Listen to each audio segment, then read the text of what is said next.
Hello, my name is Mia and I'm a student nurse from Grand Canyon University, and I'm going to be educating you on COPD, what happens with it, behind the whole disease process, how we can diagnose it, how we can modify those risks and what causes it, and also your treatment options and how we can also modify your diet. So basically, COPD is the inflammation of the bronchi, or the major air passages in the lungs, and bronchioles, which are the little branches in the lungs that carry air to and from the air sacs. This inflammation can be accompanied by excess mucus production. The mucus builds up in all of those bronchioles and bronchi and basically kind of constricts them in a way because of all of that mucus production, and will essentially make it harder for you to breathe. The way that we diagnose this is we can do a lung function test, and this can show us the amount of air that you breathe in and breathe out. So this can also help determine if there is enough oxygen being delivered through your blood and to the rest of your organs. Next, we can perform a chest x-ray. The way that we would do this, it would just take an image of your lungs, and it can show us if those bronchioles that I explained earlier are enlarged, and therefore also kind of show us and tell us that there is mucus in there.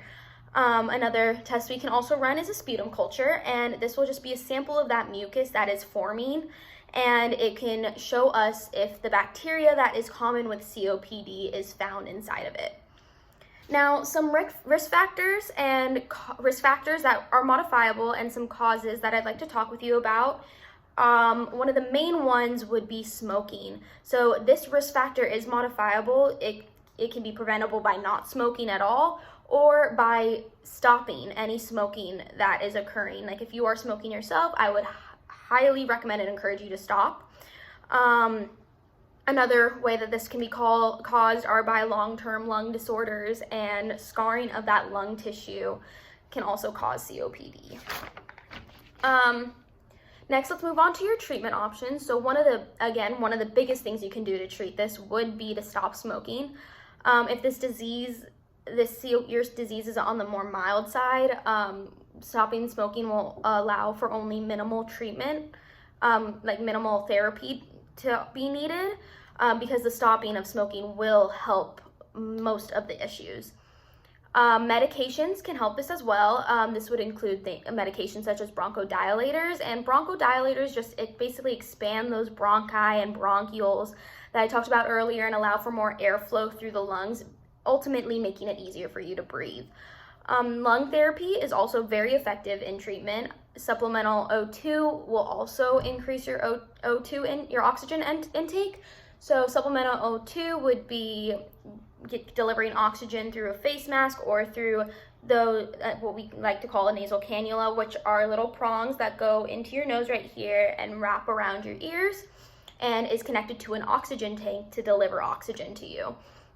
If none of these work, we can look at surgical options. Surgery could be removing small parts of the tissues that is damaged, and also a lung transplant can possibly be an option, but that is only if you meet certain qualifications.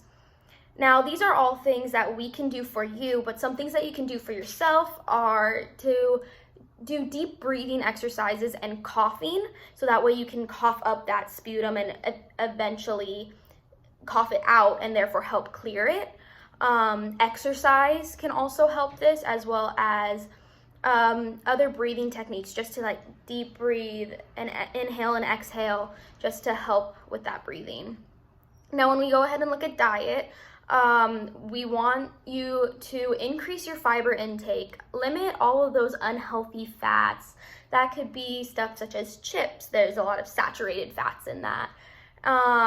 We want you to decrease your salt intake just a little. Don't have to do it a ton unless your salt intake is really high, but we would like for that to be at a lower level. And then also drink plenty of fluids.